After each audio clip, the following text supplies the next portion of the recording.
linggo sa Pinoy Explorer, sasamahan ako ng dalawang kilalang atleta. Ang sikat na volleyball player na si Gretchen Ho at ang national women's team football player na si Natasha Alquiros. Kailangan may kalaro eh. Uubra kaya ang kanilang galing dito sa Pinoy Explorer?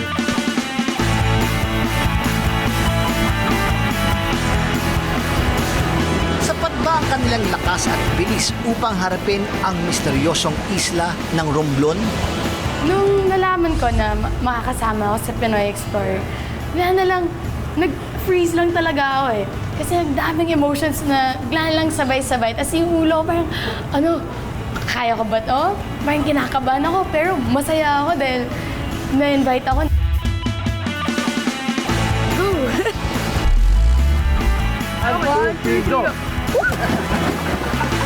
Kaya mga kapatid, walang bibitaw sa mas pinalakas at mas extreme na Pinoy Explorer.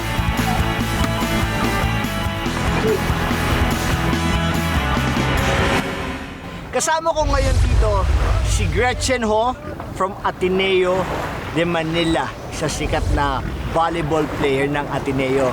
At dito naman kasama ko si Natasha Alquiros from De La Salle, football naman. So Ateneo, La Salle, so parang meron dito nagaganap na kompetisyon. Ha? Nagsuot niya ako ng green eh, para ma-mindset ko. Kaya nagtataka nga ako eh, di ba? Kaya ako nag-blue eh. Para Ang taga La Salle, naka-blue. Ang taga Ateneo, naka-green. Hindi namin pinag-usapan yun ah. Nasa ano lang talaga. Parang Natural gano'n. lang. Pero okay naman kayo, wala kayong hidwaan. Wala naman. Wala kayong ganyan, ha? Pero pagdating doon, simula. Hindi na ibig natin. Pag-usapan na yun. Dito naman sa Pinoy Explorer, una-una, welcome to Pinoy Explorer, no? So dito naman, tingnan natin, tingnan natin kung uubra yung galing mo sa volleyball, sa football, kung mangyayari dito sa Pinoy Explorer. Yun ang aalamin natin ngayon. Okay? So handa na kayo? Handa na! Handa na? Handa na. Ready? Okay na. O, tingnan natin kung ano mangyayari. Tulad na parati ko sinasabi, tumingin-tingin ka lang, ang daming pwedeng matuklasan maging isang Pinoy Pinoy Explorer. Bah, gagaling na to. Alam ka Okay, agad. sige. Okay, let's go.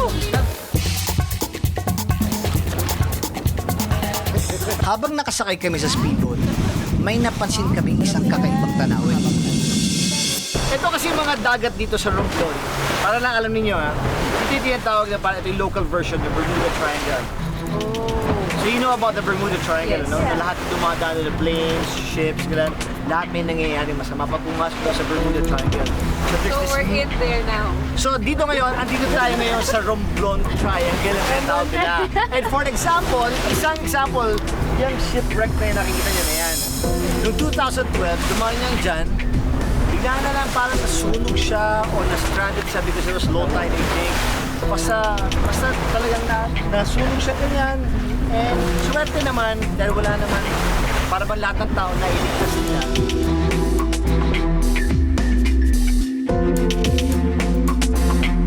Ang Romblon Triangle ay isang hugis tatsulok na bahagi ng mga dagat na nakapalibot sa Romblon. Tulad ng kinakatakutang Bermuda Triangle, laganap ang aksidente dito. Sa mga dagat na ito nangyari ang ilan sa mga pinakamalalang disgrasya sa karagatan ng Pilipinas. Tulad na lamang ng Don Juan tragedy noong 1980, ang paglubog ng Doña Paz noong 1987, at ng Princess of the Stars nito lamang 2008. Pero hindi lang commercial ships ang nadidisgrasya dito. Alam nyo bang dito rin sa Romblon Triangle lumubog ang pinakamalaking battleship na nilikha sa buong mundo, ang Musashi. Nilikha ng mga Hapon ang Musashi bilang last resort upang talunin ang Amerika noong World War II. Ngunit di nagampanan ng Musashi ang kanyang misyon dahil pinalubog ito ng mga eroplano ng Amerika noong October 24, 1944. Hanggang ngayon, nandito pa rin sa ilalim ng dagat ng Romblon ang higanteng warship na Musashi.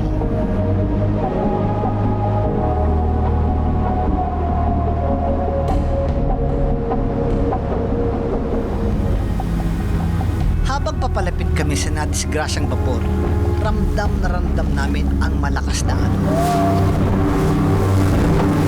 Ito na nga ba ang sinasabi nilang misteryo ng Romblon Triangle? Yan ang sinasabi nga dito sa Romblon Triangle. Kaya tulad ito nangyari dito. Mukhang kakaba-kaba itong dalawang kasama ko. Sana wala nangyayari sa Sana akin. nakikita mo yung tsura ni Gretchen dito. Kasi yung Tahimik lang siya, pero parang stress na siya rito. Ngayon pala nagdidiscover. Unang araw pa lang, ito pala, hindi marunong lumangoy. Ay, marunong ako lumangoy. Hindi masyado. No naman. Pero hindi siya magaling. Hindi siya komportable Hindi ako masyado. tatagal kapag nahulog tayo dito. Ayun. Hindi ko Kaya, kaya mo kayo papunta doon.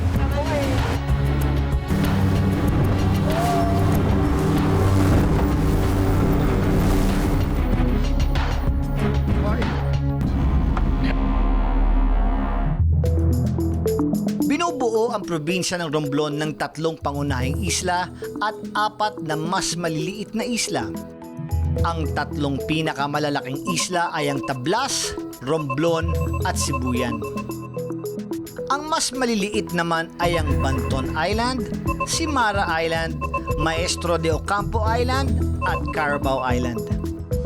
Mabundok at mabato ang mga isla ng Romblon at ang paniniwala ng mga geologist, isang volcanic eruption ang pinagmulan ng mga islang ito.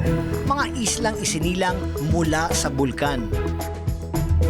Dagat na lapitin ng disgrasya sa di maipaliwanag na dahilan.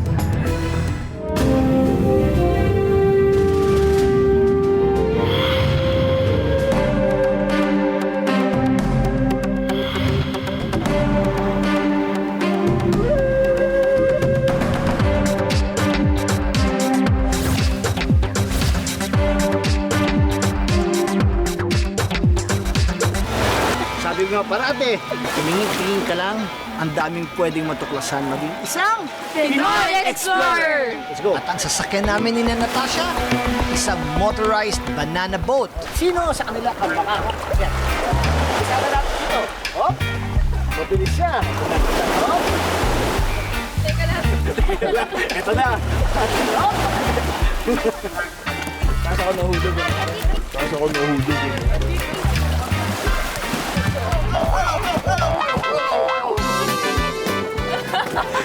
Taga-San kasi ako.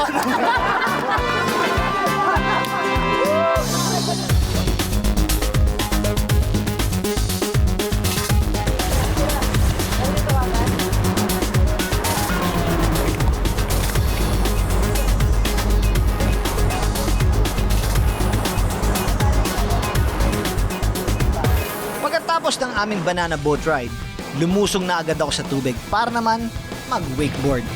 At ang hihila sa akin, jet ski. Ang hirap gawin ito lalong-lalo na pag sobra ang alon.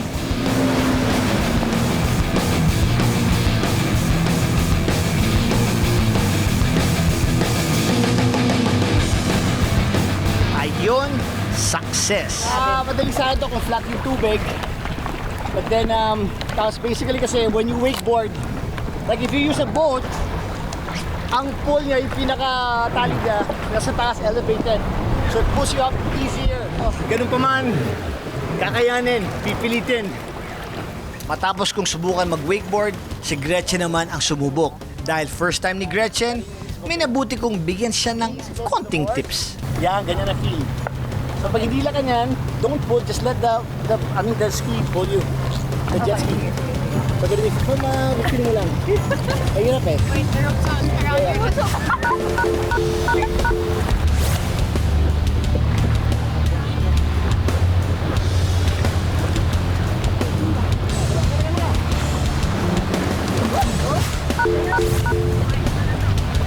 Feel it, come on, feel it. Hey! Okay! Go!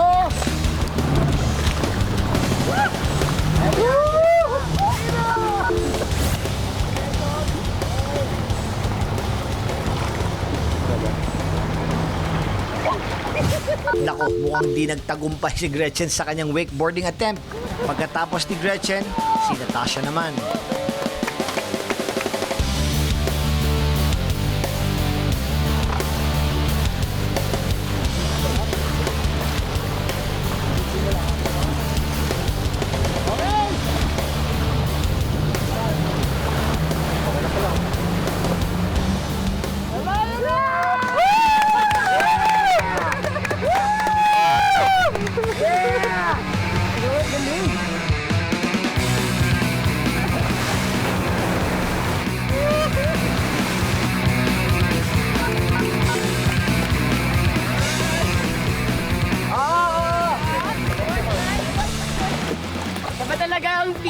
sa dagat, pero okay na okay. Mission accomplished.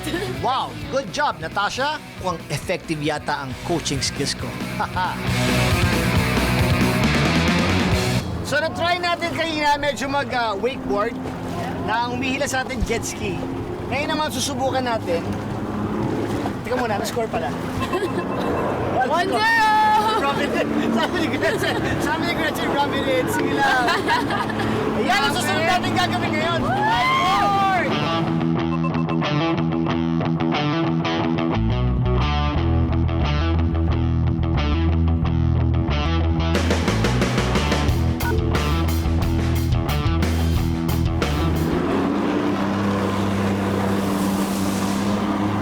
Matinding balance ang kailangan mo para umangat mula sa tubig. At hindi rin biro subukang kontrolin ang 4 na pressure points sa iyong 2 kamay at paa. Kaya naman nakarami rin ako ng semplang.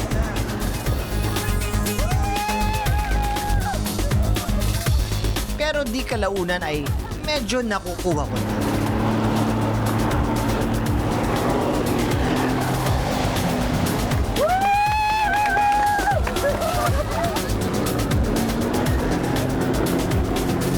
Yun, medyo mataas-taas yun. Parang Iron Man lang. Pagkatapos ko, si Natasha naman ang sumunod.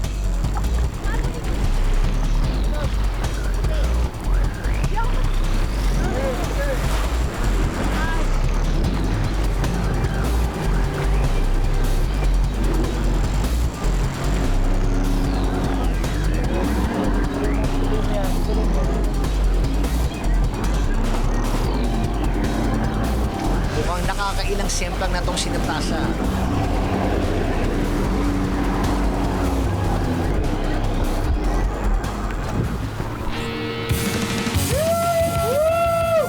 Ayun. Medyo nakakaangat din siya. Siyempre, di rin papahuli si Gretchen.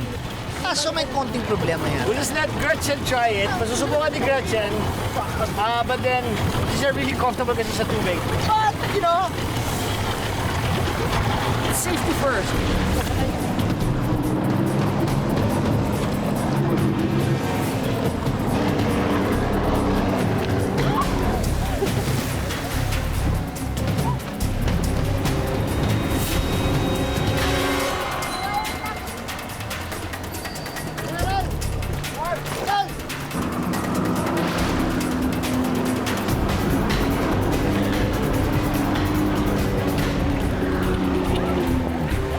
Mukhang di yata talaga forte ni Gretchen ang water activities.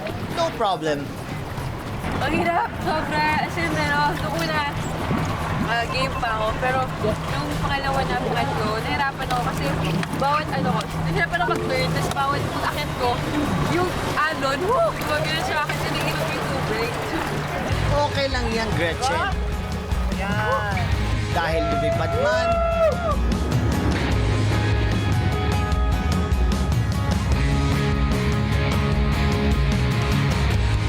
o sumemplang.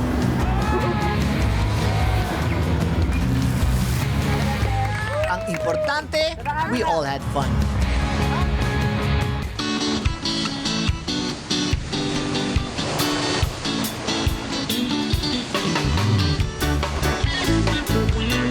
Mukhang napagod na ata ang mga girls Teka lang, wala pa tayo sa kalahati ng ating pag-explore dito sa Romblon.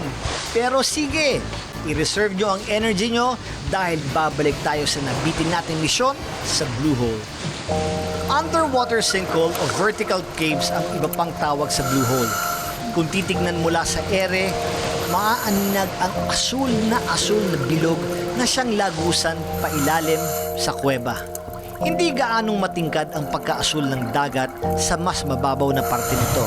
Pero habang lumalalim ang butas ng dagat, lalo ring tumitingkad ang pagkaasul nito. Ito ang dahilan kung bakit tinawag itong Blue Hole. Sa buong mundo, nasa Long Island sa Bahamas ang naitalang may pinakamalalim na blue hole. Ito ang Dean's Blue Hole na may lalim na 202 meters o 663 feet.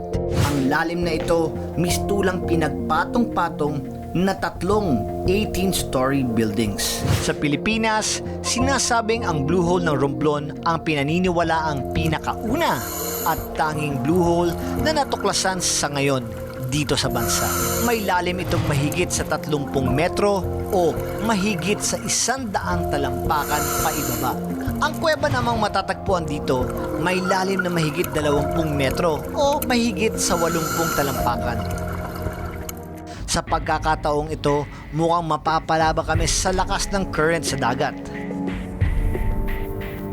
Ang ikot ng tubig sa ibabaw mismo ng Blue Hole, mistulang ikot ng tubig sa isang washing machine. Kung hindi makakayanan ng pisikal mong lakas, walang duda, tatangayin ka at sasabay ka sa ikot. Ito rin ang dahilan kung bakit hindi ganun kadaling pasukin ng aming pakay na Blue Hole. Kung ipagpipilitan naming dumaan sa gitna mismo ng butas, iluluwa lang kami pa itaas dahil sa lakas ng agos ng tubig.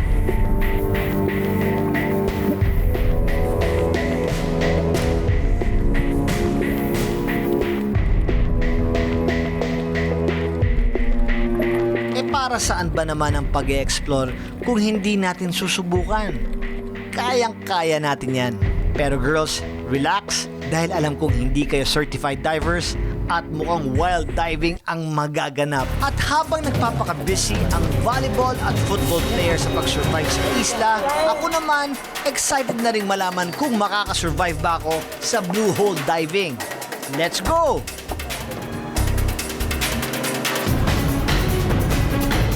Teka, mukhang malakas talaga ang current ng tubig ah. Mukhang napasubo yata ako. Girls, ano na bang ginagawa nyo dyan, ha? Nandito kami ngayon sa island, iniwan kami dito. At iniwan kami ng mga mangisda kasi dapat sasabay kami sa kanila na mangisda. Pero dahil iniwan nila kami, Snorkeling muna kami. mag-snorkeling muna kami. Hanapin muna namin kung saan yung mga magagandang isda para mamaya, ready na kami. O magsascan muna kami ng perimeters para alam namin kung saan kami maghuhuli ng isda mamaya. Dahil wala pa kaming lunch.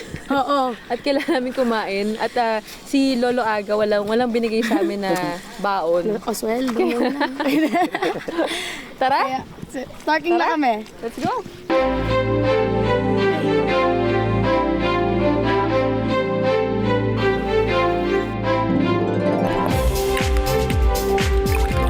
Ala, sige, walang titigil hanggat walang huling isda. At habang nag-i-enjoy kayo sa snorkeling activity nyo, ako naman mukhang kailangan mag-ipon ng lakas ng loob. Nasa na hole? Wait. Teka. Mga kapatid, mukhang ginagapangan na ako ng kaba. Kakayanin ko kaya kasama ng Tablas Fun Divers na sumisid sa ganitong sitwasyon ng tubig?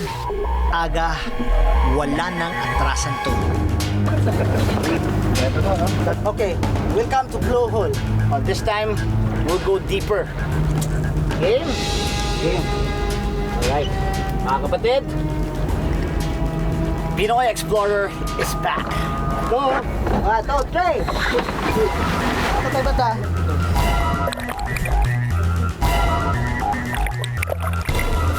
Patay dito. Yan na nga ba ang sinasabi ko? Dito agad gilid na kasi wala ka sa current eh. Malakas ang current sa dagat at ang agos ng tubig nakikipaglaban sa pagtatangka naming sisirin ang pinagmamalaking Blue Hole ng Romblon.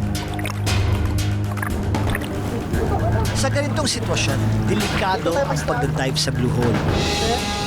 Posible raw kasing biglaan kaming hatakin pa itaas ng agos ng tubig.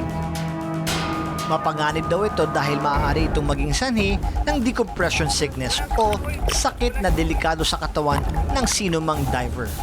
Ang panlalabo ng paningin, sakit ng ulo, hirap sa paghinga at pagkaparalisa ng mga binti ay ilan lamang sa mga sintomas na nararanasan ng isang diver kapag tinamaan siya ng decompression sickness. Kaya dapat maging alerto. Ano mga kapatid, tutuloy ba tayo o hindi? Siyempre, tutuloy.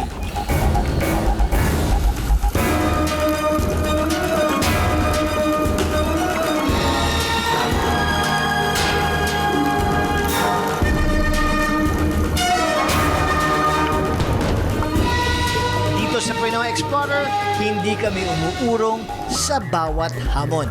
Whether we succeed or not, larga. Gaya ng inaasahan, extremely challenging ang pagbaba sa Blue Hole. Kailangan naming dumikit at humawak sa mga bato. Bawat isa, kanya-kanyang diskarte.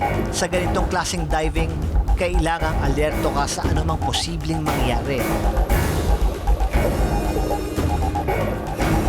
Sa wakas, nakababa na rin kami. Pero kahit sa baba, malakas pa rin ang current.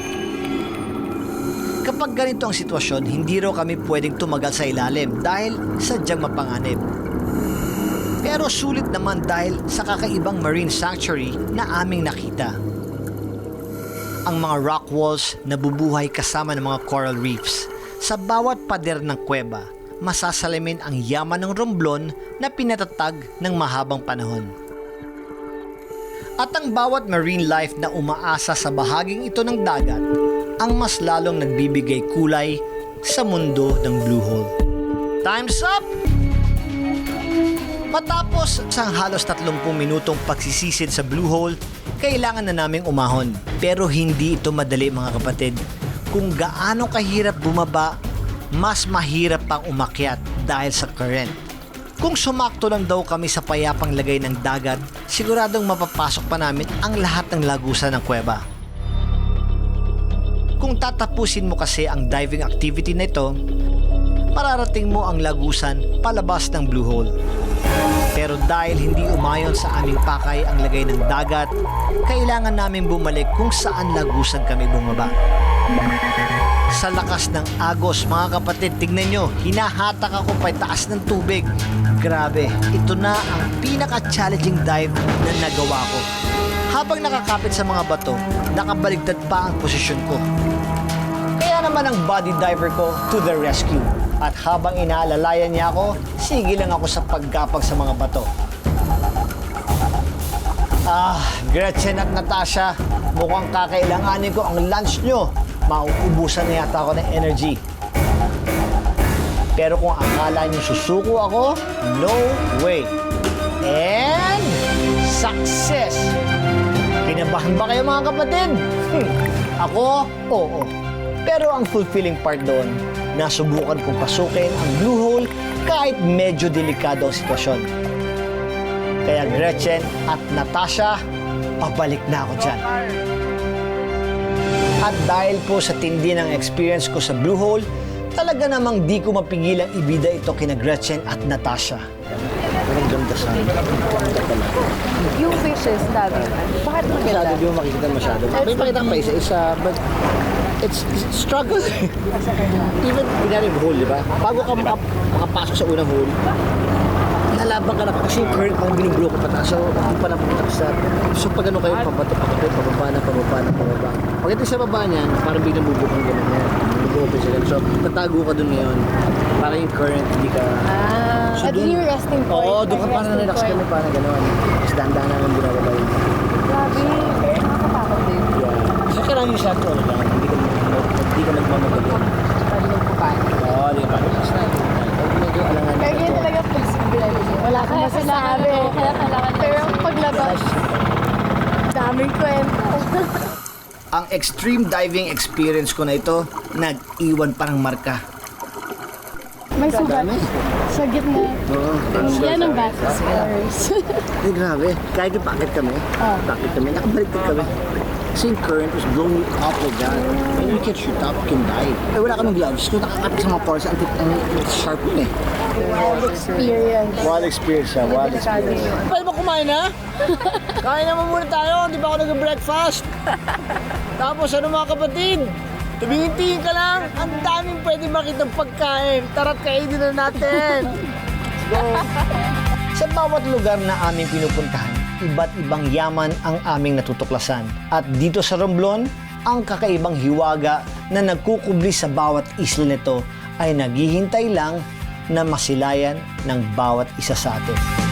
Ako pwede ko sabihin, sa dami na napunta ako na sa Pilipinas, sa mundo, Itong Romblon is parang meron siyang kakaibang charm, kakaibang karakter talaga. nararamdaman ko Mahirap yan. ipaliwanag, pati ang mga tao dito. Gusto magpasalamat sa lahat ng tao. Napaka-bait niyo lahat.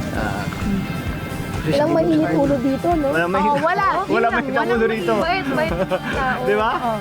Mabait talaga. Tapos, salamat din sa kamote na kinain ko ngayon, tsaka yung puto. Salamat sa inyo lahat. And gusto ko rin magpasalamat sa inyo dalawa. Thank you very much, Gretchen. Thank you, babe. But thank you so much kasi ibang klaseng experience to. Talaga. Never ko ito magagawa ever. Dito lang, Ngayon na ulit sa ako Pinoy nag-ano. Explorer. Ngayon na ulit ako nag-snorkel, grade 5 huli. Ito mo, grade 5 ka? Nung grade 5 ka, grade 7 ako noon eh. So parang, okay, ganun lang, di ba? Dikit-dikit lang. So 5 years old na ako. Ay, joke lang. Ulit lang ako. Mga kapatid, maraming salamat. Tulad lang parati ko kasi sinasabi, tumingin-tingin ka lang, ang daming pwedeng matuklasan. Maging isang Pinoy Explorer! Okay, one, two, three, go!